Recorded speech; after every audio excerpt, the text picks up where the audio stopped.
रुक्मणी जी भी राधा जी को प्रणाम करती हैं। सच्चाई तो ये है कि जो राधा तत्व है वह राधा और कृष्ण ये दोनों एक हैं। लीला के लिए, समाज को मैसेज देने के लिए कि प्रेम किसे कहते हैं।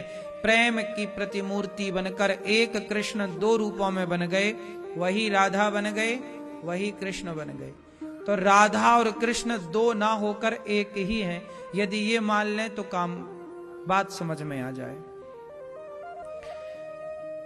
एक दिन क्या हुआ कि भगवान श्री कृष्ण की सभी पत्नियों ने कहा, रुक्मणी माँ ने और सभी पत्नियों ने, कि यशोदा माँ जब वो यहां वृंदावन आई, माँ हमें कृष्ण की बाल लीला बताओ कि जब वो वृंदावन छोड़कर गए तो उनके वियोग में यहां गोपियों की, राधा रानी की स्थिति क्या थी। यशोदा बोली, मैं ना बोल पाऊंगी। तब माता रोहिणी, बलराम जी की माता ने एक आसन लगाई, वो बैठी। 16,108 भगवान कृष्ण की पत्नियां बैठी। दूसरी तरफ भगवान की राधा रानी गोपियां बैठी, ग्वालवाल बैठे, यशोदा बैठी, नंद बाबा बैठे, सब बैठे हैं और कथा सुना रही हैं माता रोहिणी। कथा क्या सुना रही हैं कि जब श्री कृष्ण वृंदावन से गए तो गोपियां किस तरह उनकी याद में तड़प रही हैं, रो रही हैं। जब ये सब कुछ बता रही तभी द्वार पर बलराम जी और सुभद्रा जी को खड़ा किया गया कि कोई आए जाए ना, क्योंकि कथा कोई के आने जाने से डिस्टर्ब होती है, तो आप कोई ना आए ना कोई जाए। द्वार पर सुभद्रा और बलराम जी को नियुक्त किया। तभी वहां पर श्री कृष्ण आए तो सुभद्रा ने श्री कृष्ण को द्वार पर ही रोक दिया। तीनों द्वार पर खड़े हैं, बलराम जी, कृष्ण जी, सुभद्रा, तीनों खड़ी और माता रोहिणी कथा सुना रही कि कैसे जब कृष्ण गए तो गोपियां कृष्ण के वियोग में कैसे तड़प रही। हे कृष्ण प्राण निकल जाएंगे। दिन दिन बीत जाता, आंखों की पलकें ना झपकती, बस टुकुर टुकुर सी राह को ताकती कि कृष्ण 2 दिन का कहकर गए, अब आ रहे होंगे, अब आ रहे होंगे। आंखों का पानी, किसी की आंखों का पानी सूखा ही नहीं।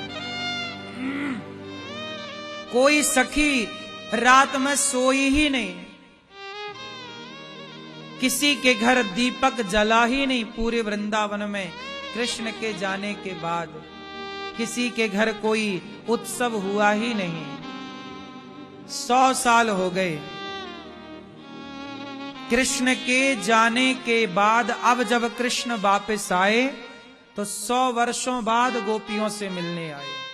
100 साल तक गोपियां कैसे रहीं। अभी केवल 2 दिन की बात कही कि 2 दिन कैसे बीते कृष्ण के बिना।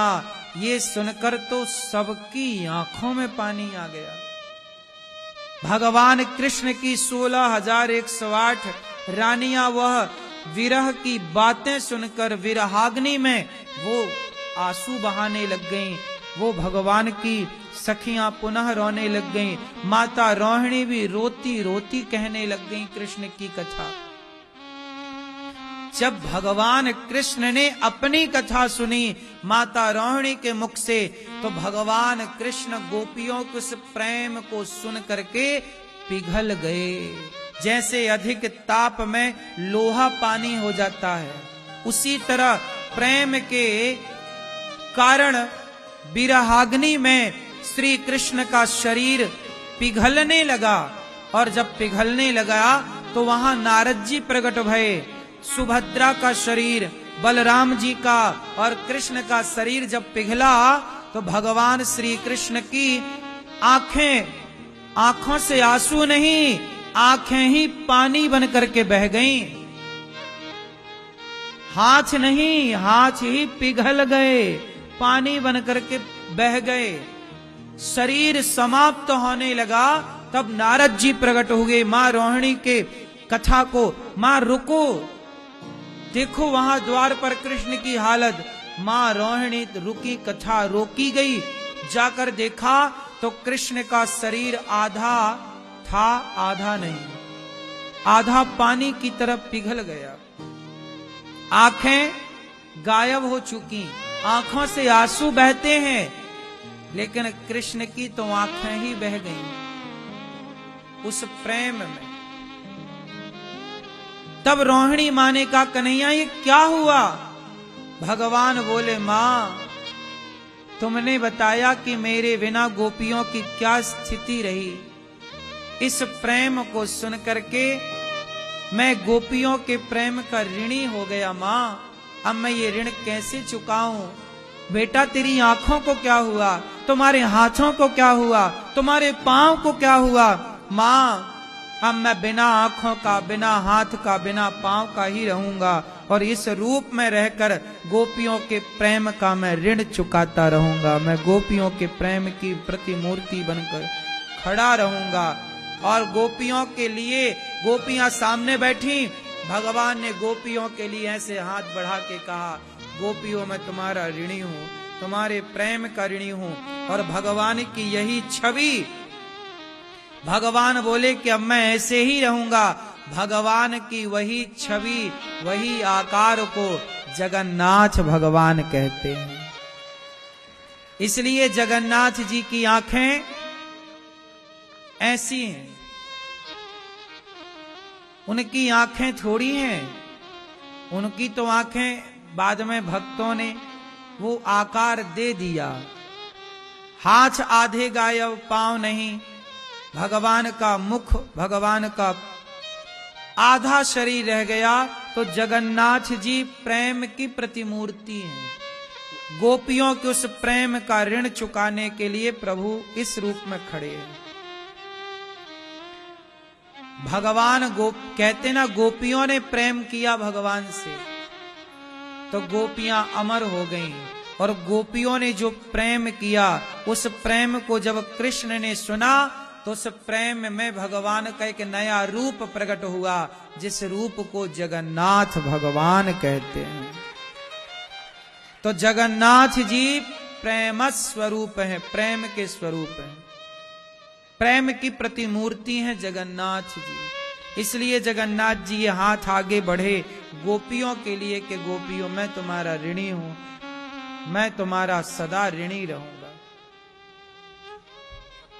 गोपियों को भगवान ने अपने हृदय में से लगाया और भगवान का वह स्वरूप गोपियों को, सारी गोपियां, मां यशोदा, नंद बाबा, सबके सब भगवान के भीतर समाहित हो गए, भगवान के अंदर समा गए। सब भगवान की गोपियां कहां चली गईं?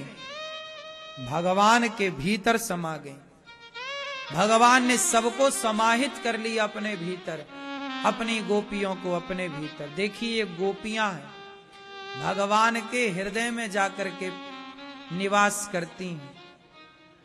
ब्रजमंडल के जितने लोग थे वो मन सुखा, श्रीदामा, ग्वालवाल, समस्त ब्रजवासियों को भगवान ने अपने हृदय में स्थान दे दिया।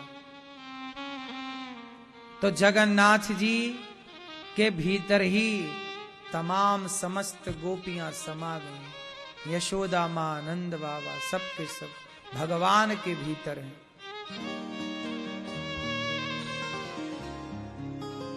ये कुरुक्षेत्र से आने के बाद भगवान की लीला हुई।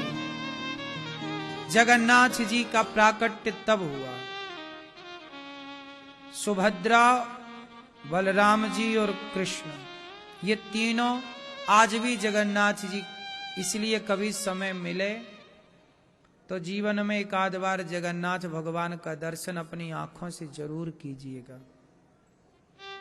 भगवान जगन्नाथ जी हाथ पसारे खड़े हैं, आपका इंतजार कर रहे हैं, जाओ उनके गले से लगो। ऐसा भाव बनाओ कि हम जगन्नाथ जी के गले से लग रहे हैं, वो हमें स्वीकार कर रहे हैं।